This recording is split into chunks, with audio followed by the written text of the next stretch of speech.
Michael with Ape Man Audio here. We're going to have some fun today. We're going to talk about these three speakers.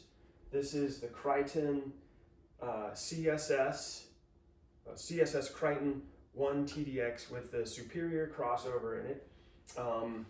This has the veneer on MDF, and then we've got a speaker build that I did a long time ago. These are the Overnight Sensations. You can buy this kit on Parts Express. I really like these. And then we've got a set of Pyle speakers that I just got right here. Let's see how close we can get. Right there. Those are the ones that are sitting on the stand.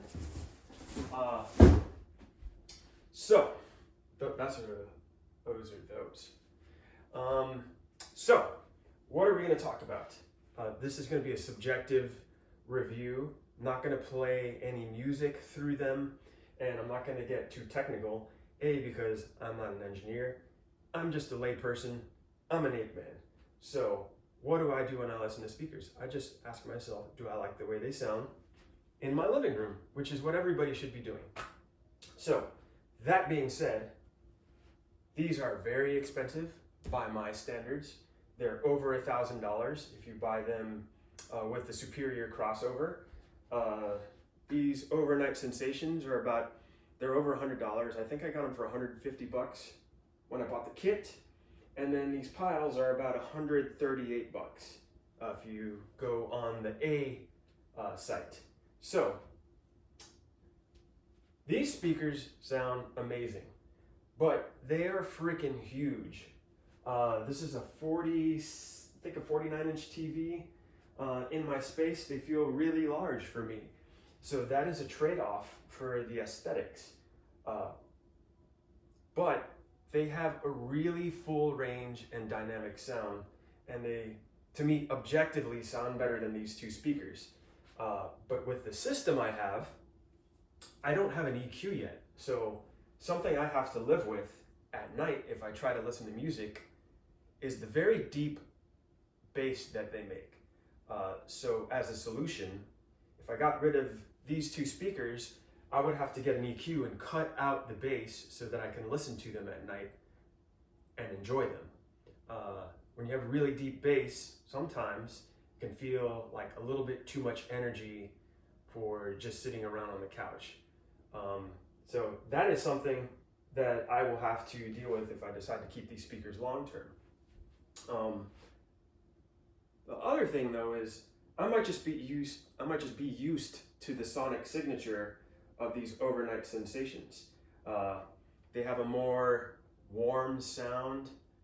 They have a narrower sound stage, and they don't extend as deep into the bass frequencies. So when I'm just sitting on the couch, I'm not going to hear the really low end thump that these guys are producing. That is in all of the recordings, if they intend to have really deep sounds. But again, are you in the mood to hear deep frequencies? Are you in the mood to hear the highest of frequencies? Sometimes you just want to hear that narrower mid-range because it's easier to listen to for long periods of time. So that's kind of what these sound like if you compare them to one another. These Pyles here, like I said, are $138. I bought them, and just taking them out of the box, they feel a little cheap compared to these two. And when I say cheap, I mean like holding them in your hands. The enclosure is lighter. The drivers are probably cheaper. So just the materials in them are less durable. They don't have as much density in them, and that's going to affect the qualities, the sonic qualities that the speaker puts out. So what do I immediately hear when I listen to these Pyles versus these other guys? What I hear in my space is they sound a little wider, meaning if if I had, like in real life, if you have a musician here and a musician here, they're gonna sound like one's on the left and one's on the right. And if you put them further away from each other, they're gonna sound further away from each other. Some speakers can actually reproduce that really well. Meaning if they were recorded close to each other, they're gonna sound close to each other. And if they were recorded further away from each other, meaning the microphones were placed further away from each other, the speakers are gonna be able to reproduce that distance. These Pyle speakers just feel wider overall. So whatever they're doing, they are making things sound wider. Now in the box it says home theater bookshelf speakers. So that may have been the design criteria that they used in the laboratory when the engineers were designing the speaker. They said these are home theater speakers. We want them to sound wide because we want the surround sound aspect of them. So they may not have been intended for 2.0 like I'm using here, just 2 speakers. So let me check my notes here. I said the name of them. I'm new to this stuff, so I'm just trying to do my best with the subjective reviews. Talked about the size, talked about the Pyles. I said they're a little bit boomy sounding. That being said, I think the Pyles are an incredible value. At 138 bucks, they're not too big for my setup. They're lightweight, so if you're a person that moves around a lot, they're not heavy to carry. They're cheap, so you can, if you bang them up moving, and you're not on a super tight budget, you won't feel guilty and you can just buy a new set. These $1,000 speakers, if they fall to the ground, if I mess them up, I'm gonna have a lot of heartache trying to fix them and repair them.